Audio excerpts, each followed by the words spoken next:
एक वीडियो बनाई थी यामा MT-125 के ऊपर, जिस पर आप लोगों का काफी अच्छा रिस्पांस आया। आप में से बहुत सारे लोगों ने उस वीडियो में कमेंट करे और ज्यादातर कमेंट यही थे कि भाई MT-125 इंडिया में कब आएगी। अब इस सवाल का जवाब मैंने वीडियो के आखिर में ही दिया था, लेकिन आप में से ज्यादातर लोगों में इतना पेशेंस कहा है कि वीडियो को आखिर तक देखें, इसीलिए उस वीडियो के सवाल का जवाब हम इस वाली वीडियो में देने वाले हैं। और ये जवाब काफी ज्यादा विस्तार में होने वाला है, तो मैं आपसे रिक्वेस्ट करूंगा कि आप वीडियो को ध्यान से और अच्छी तरीके से आखिर तक देखिए, क्योंकि इसके बाद मैं यामा MT-125 के ऊपर कोई भी वीडियो नहीं बनाऊंगा। So hey guys, this is Vijay and welcome back in another video. तो उस वीडियो के सवाल का जवाब आपको उसी वीडियो में मिल जाना चाहिए था, लेकिन आपको लगी है रील्स देखने की आदत, वीडियोस को देखते हो 1-1.5 मिनट। अरे भाई, वीडियो को लास्ट तक देखा करिए, तभी जाके कॉन्टेक्स्ट आपको वीडियो का समझ में आएगा और आपके सवालों का जवाब भी आपको मिल जाएगा। इस शॉर्टकट से कोई ज्ञान आपको नहीं मिलेगा। तो सवाल के ऊपर वापस आते हैं। तो आज की वीडियो का हमारा सवाल है, यामा MT-125 इंडिया में कब आएगी, जबकि ये यूरोपियन मार्केट में 2020 से ही चली आ रही है। तो इंडिया में इससे क्या प्रॉब्लम है, अभी तक लॉन्च हो जाना चाहिए था।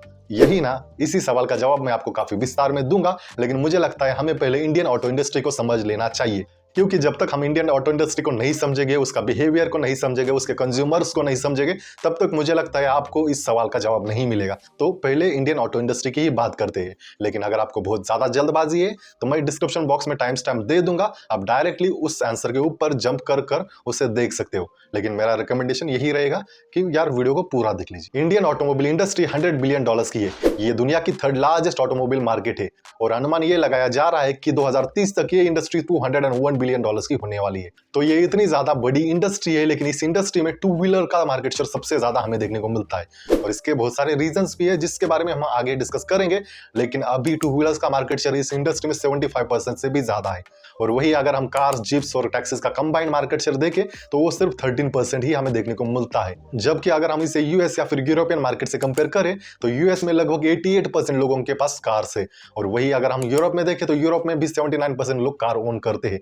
लेकिन वही आंकड़े अगर हम इंडिया में देखें तो according to the ministry of health and family welfare 8% household of India have own cars.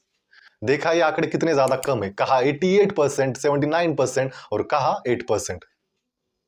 मतलब इतनी ज्यादा बड़ी इंडस्ट्री होने के बावजूद भी हमारे लोगों के नंबर्स इतने ज्यादा कम है, और इसके बहुत सारे रीजन है जिसके बारे में हम आगे बात करेंगे।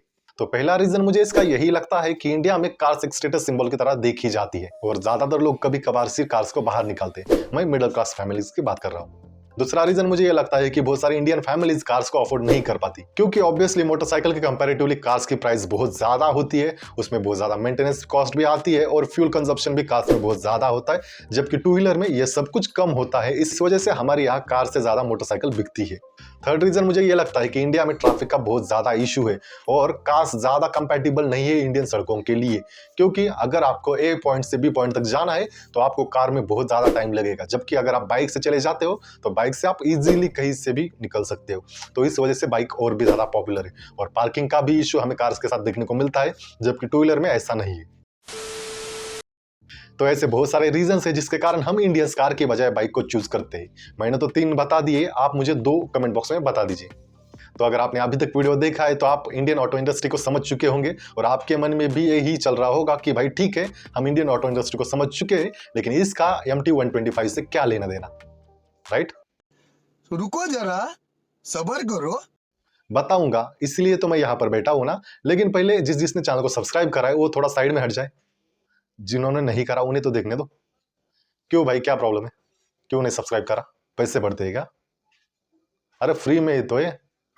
चलो जल्दी से सब्सक्राइब बटन दबाओ, चलो, ये यहाँ पर कहीं पर होगा, हाँ कर दो। और उसके ऊपर लाइक का बटन है यहाँ पर, हाँ उसे भी दबा दो। भाई साहब कुछ ज्यादा नहीं हो गया ये? मतलब कुछ भी। यामा MT-125 इंडिया में कब आएगी? तो पहले तो मैं आपको बता दूं, यामा MT-125 के इंडिया में आने की संभावना काफी ज्यादा कम है। इनफैक्ट मैं ये कह सकता हूं कि यामा MT-125 इंडिया में नहीं आएगी, क्योंकि ये बाइक 2020 में यूरोपियन मार्केट में लॉन्च हुई है और अभी तक ये बाइक इंडिया में नहीं आई, जबकि 2020 से लोग कह रहे हैं कि MT-125 इंडिया में आएगी। तो आपको क्या लगता है, अगर आनी होती तो क्या अब तक नहीं आती? थोड़ा कॉमन सेंस की बात है, अगर आप थोड़ा कॉमन सेंस से विचार करोगे तो आपको समझ में आ जाएगा।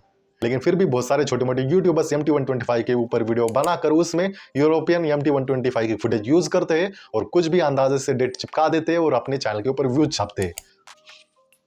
लेकिन हम ऐसा नहीं करते। हालांकि हम भी यूरोपियन MT-125 की फुटेज यूज करते हैं अपनी वीडियो में, लेकिन हम हमेशा ही सच्चाई बताते। तो ये मैंने आपको थोड़ा कॉमन सेंस वाला आंसर दिया कि MT-125 इंडिया में क्यों नहीं आ सकती। अब थोड़ा प्रैक्टिकली बात करते हैं। तो अभी अभी मैंने आपको इंडियन ऑटो इंडस्ट्री के बारे में बताया है, ये इंडस्ट्री कितनी बड़ी है इसके बारे में आपको थोड़ी जानकारी दी है। लेकिन क्या आपने एक बात नोटिस करी है कि इस इंडस्ट्री में सबसे ज्यादा डोमिनेटिंग मोटरसाइकिल मार्केट है। पर क्या आपको पता है इंडिया में सबसे ज्यादा कौन सी मोटरसाइकिल बिकती है? पहले नंबर पर हीरो मोटोकॉर्प की स्प्लेंडर बाइक है, दूसरे नंबर पर होंडा की एक्टिवा स्कूटर हमें देखने को मिलती है, और थर्ड नंबर पर होंडा की ही शाइन देखने को मिलती है। ये सारी कम्यूटर बाइक्स है जो कि इंडिया में सबसे ज्यादा बिकती है। इनका इंजन लोअर सीसी के साथ में आता है, इनकी प्राइस भी कम होती है और माइलेज फ्यूल एफिशिएंसी ये ज्यादा होती है और सिंपल लुक के साथ ये बाइक आती है। इन्हें कहते हैं कम्यूटर बाइक्स, जो कि ये इंडिया में सबसे ज्यादा बिकती है। इंडिया में स्पोर्ट्स बाइक सेक्शन इतना ज्यादा पॉपुलर नहीं है जितना कम्यूटर बाइक का सेक्शन है। तो इससे एक बात तो पता चलती है, हम इंडियंस को कम प्राइस में good looking simple motor bikes ही पसंद आती है, क्योंकि ऑब्वियस सी बात है हमें उसके ऊपर डेली कम्यूट करना पड़ता है, हमारे फैमिली को ले जाना पड़ता है, कहीं अगर घर का कुछ सामान टूट गया है, खराब हो गया है तो उससे रिपेयर करना पड़ता है। तो ऐसे बहुत सारे एक्टिविटीज हमें हमारी कम्यूटर बाइक्स के ऊपर करनी पड़ती है, जिसके कारण इंडिया में कम्यूटर सेगमेंट काफी ज्यादा पॉपुलर है। स्पोर्ट्स बाइक के ऊपर आप ये इतना सब कुछ नहीं कर पाते, इस वजह से स्पोर्ट्स बाइक सेक्शन भी थोड़ा साइड में ही है। और कम्यूटर सेगमेंट की पॉपुलैरिटी का एक और रीजन है कि इसमें हमें बहुत ज्यादा माइलेज देखने को मिल जाता है, इसका मेंटेनेंस कॉस्ट भी काफी कम होती है, और प्राइस में तो मैंने आपको बता ही दिया है कि प्राइस में एक थोड़ी कम ही प्राइस में ये बाइक्स हमें देखने को मिलती है। ये कम्यूटर बाइक्स हमें ज्यादातर 100 to 150 सीसी सेगमेंट में ही देखने को मिलती है, क्योंकि ये बहुत ज्यादा प्राइस सेंसिटिव मार्केट है। तो यहाँ पर MT-125 का लॉन्च करना ये बहुत बड़ी गलती यामाहा के लिए साबित हो सकती है। तो आपको क्या लगता है, यहाँ पर MT-125 फिट बैठेगी? मुझे नहीं लगता, और इसके रीजन मैं आपको बताता हूँ। पहले तो 100 to 150 सीसी सेगमेंट काफी ज्यादा प्राइस सेंसिटिव है। यहाँ पर अगर हायर प्राइस के साथ में कोई बाइक आती है तो उसका सक्सेसफुल होना बहुत ज्यादा मुश्किल है। जैसे आपने देखा ही होगा KTM ने 125 सीसी में अपनी ड्यूक और RC को लॉन्च करा था, लेकिन अभी तक उनकी पॉपुलैरिटी इतनी ज्यादा नहीं हुई और उनकी सेल में हमें इतना ज्यादा उछाल देखने को नहीं मिला। यामाहा की MT-15 2019 में इंडियन मार्केट में लॉन्च हुई है, जो कि बहुत से लोगों की ड्रीम बाइक है, पर हायर प्राइस के कारण बहुत से लोग इस बाइक को अफोर्ड नहीं कर पाते। तो वहां पर एक वैक्यूम क्रिएट होता है, जिससे फिलअप करने के लिए यामाहा की दूसरी बाइक यामाहा YFZ आती है। अभी यामाहा MT-125 अगर यहाँ पर आती है तो इसमें इन दोनों बाइक्स की सेल में काफी ज्यादा इम्पैक्ट हमें देखने को मिल सकता है, और आपस में ही ये बाइक एक दूसरे के साथ कम्पीट कर सकती है। क्योंकि देखो ना, लोअर बजट को टारगेट करने के लिए यामाहा ने अपनी YFZ को वहां पर प्लेस करा है, और हायर बजट, जिनका बजट थोड़ा हाई और जिन्हें प्रीमियम बाइक चाहिए, वो MT-15 की तरफ जाते हैं। तो वहां पर यामाहा की तरफ से कोई गैप नहीं है, कोई वैक्यूम क्रिएट अभी तक तो नहीं हुआ है, और अगर होता तो यामाहा डेफिनेटली MT-15 को इंडियन मार्केट में लॉन्च कर देता। और एक रीजन मैं आपको बता देता हूँ, इस बाइक की प्राइस। अभी अगर ये MT-125 इंडिया में आती है तो ऑब्वियसली काफी हाई प्राइस पर यह बाइक आएगी, क्योंकि इसकी प्रीमियमनेस। और अभी जैसे मैंने आपको बताया, ज्यादातर लोग लोअर सीसी की बाइक्स को लो प्राइस में ही लेना पसंद करते हैं, तो वो लोग तो MT-125 को नहीं लेंगे ना। और बच्चे स्पोर्ट्स बाइक लेने वाले लोग तो MT-125 की जितनी प्राइस आएगी उस प्राइस में तो वो लोग शायद 160 या फिर 200 सीसी वाली बाइक ही ले लेंगे ना।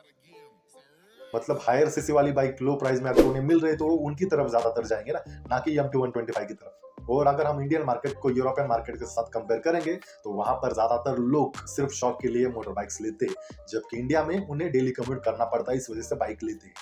यूरोपियन लोगों के लिए ज्यादा प्राइस मैटर नहीं करती, जबकि इंडिया में प्राइस बहुत ज्यादा मैटर करती है। इंडिया में फ्यूल इकोनॉमी भी बहुत ज्यादा मैटर करती है। लोग हमेशा पूछते हैं ये देती कितना है, जबकि यूरोप में ऐसा नहीं होगा। मैं कभी गया नहीं, लेकिन जैसे हम यूरोपियन मार्केट को देखते हैं, उन्हें एनालाइज करते हैं, तो मुझे यही लगता है कि वहां पर ज्यादातर प्राइस सेंसिटिव या फिर ज्यादा फ्यूल इकोनॉमी वाली मार्केट नहीं चलती होगी। हम लोगों को लोअर मेंटेनेंस वाली बाइक्स ज्यादा पसंद है, क्योंकि हमें बाइक का ज्यादा मेंटेनेंस पसंद नहीं आता, जबकि यूरोपियन मार्केट में ऐसा नहीं हो सकता। और यही रीजन है जिसके कारण हमारे यहाँ अलग अलग सेगमेंट में अलग अलग बाइक्स देखने को मिलती है, जबकि उनके यहाँ 125 सेगमेंट में ही उन्हें स्पोर्ट्स बाइक देखने को मिलती है। आप अगर यूरोपियन मार्केट्स की बाइक देखोगे तो वहां पर आपको कावासाकी की भी 125 सीसी की फुल फेयर बाइक्स देखने को मिलेगी। वहां पर आपको एप्रिलिया की भी देखने को मिलेगी 125 सीसी में स्पोर्ट्स बाइक। वहां पर अभी निंजा भी देखने को मिलती है। तो ऐसे बहुत सारे बाइक्स है जो कि वहां पर 125 सीसी में आती है, जबकि यहाँ पर 125 सीसी में सिर्फ शाइन और ग्लैमर ही हमें डोमिनेटिंग पर देखने को मिलती है। और अभी हाल फिलहाल में TVS की रेडर भी आई, जो कि काफी अच्छा कर रही है। तो क्या आप इसके ऊपर एक वीडियो चाहते हो? कमेंट करके बताओ।